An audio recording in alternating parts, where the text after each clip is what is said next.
dans un des potagers de Terre de Monaco. Aujourd'hui, on est dans le grand potager de la Tour Odéon et on va parler des courges butternut. Alors voici la graine de la courge, la fleur de la courge et la courge finale. Ici, petite précision, c'est une fleur mâle. On voit la différence parce qu'elle n'a pas de fruit derrière. Alors vous allez pouvoir planter vos graines de courge à partir de mars-avril dans des petits godets séparés, disons une graine par godet. Et donc évidemment en pleine serre pour que la germination se fasse. Il y a quelques maladies quand même qui attaquent parfois nos courges. Là par exemple on voit qu'elle a de l'oïdium. On voit à cause de ces petites taches blanches sur la feuille. Et donc je vous conseille de le traiter avec du lait. En fait vous mettez 1 litre de lait pour 10 litres d'eau et vous aspergez vos feuilles de courge avec ceci, régulièrement si c'est possible. Et voici, nous sommes en présence du chef Rocco Seminara du restaurant Bagatelle à Monaco et nous avons le plaisir aujourd'hui donc comme on a parlé de courge butternut, de cuisiner ce légume. Aujourd'hui on va réaliser une recette toute simple, c'est à base de courge et une soupe de saison qui va être chaude et on va agrémenter un tout petit peu de vanille. On va couper l'oignon grossièrement. Grossièrement. Pendant ce temps-là, je vais couper la courge. Il faut bien la parer, enlever la peau. Ou pas, ça dépend. Quand elles sont pas trop dures, on peut les laisser. Alors chef, dites-moi, quelles sont les courges les plus adaptées pour faire une bonne soupe? En l'occurrence, le butternut comme on a devant nous, qui est très bon et de saison surtout de chez nous. Après, il y a le potimarron aussi, qui est adapté. Et là, on le cuit aussi avec la peau, parce que ça donne un goût noisette la peau. Donc c'est assez intéressant, on garde tout, on jette rien. C'est un peu le principe de la recette aujourd'hui. Toutes les parures qu'on a utilisées, on va s'en servir pour faire notre bouillon et notre cuisson. Super, on y va.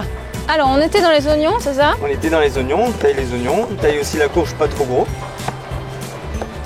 On va pas tailler petit parce que ça se cuit assez rapidement et ça compote assez rapidement aussi. Donc du coup, on n'a pas besoin de faire des taillages trop minutieux, on peut faire ça assez grossièrement. Est-ce qu'on garde les graines? Oui, les graines, on va les garder, on va les réutiliser. Alors il y a deux choses qu'on peut faire. La première, c'est les mettre au sel et les faire sécher, c'est croquant, on mange ça en apéritif. Ou la seconde, complètement les faire ouvrir au four et on peut le mettre sur notre soupe à la fin quand on va dresser avec les billes de courge. Ensuite, on va prendre notre mixeur, on va mettre tout ça à cuire avec un petit peu d'oignon, la courge butternut et un peu de bouillon et on va laisser cuire ça à peu près 20 minutes. Alors une petite précision, on a décidé d'utiliser la peau en entier, donc le produit en entier. C'est déjà une façon plus facile de cuisiner et aussi nutritivement c'est plus intéressant. Mais ça c'est seulement parce que le produit est bio. Donc ici on a fait compoter l'oignon et la courge et on va rajouter notre bouillon de légumes. Le bouillon de légumes on le confectionne avec les parures de carottes blanches ou carottes oranges, les parures de courge ou autres, de manière à ce qu'on ne jette rien. Évidemment il faut faire ça avec des légumes qui sont issus de l'agriculture biologique. Donc là on va verser notre bouillon de légumes jusqu'à mi-hauteur et on va mettre à cuire à peu près 10 minutes.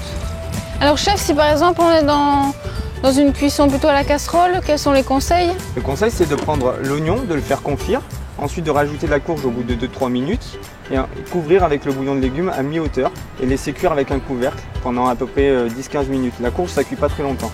Et on va rajouter une petite épice qui n'a rien à voir, peut-être une pointe de vanille pour réveiller un petit peu la soupe. Donc notre soupe est prête et cuite et on va faire goûter à Jessica, on va voir si c'est bon, si c'est bien assaisonné. Et on va faire notre petite garniture qui est à base de courge, on va la faire mijoter. Jessica, on va faire des petites billes et ça on va le mettre en cuisson et ça va nous donner un petit peu de mâche au niveau de notre soupe quand on va mettre au fond du bol.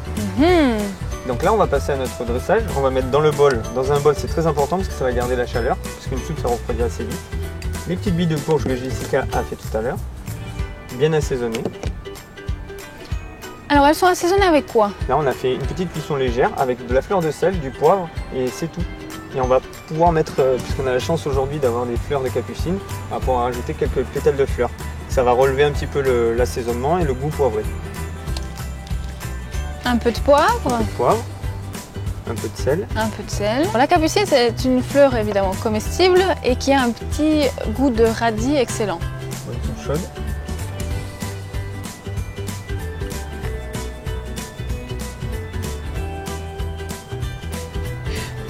Ça vous convient chef?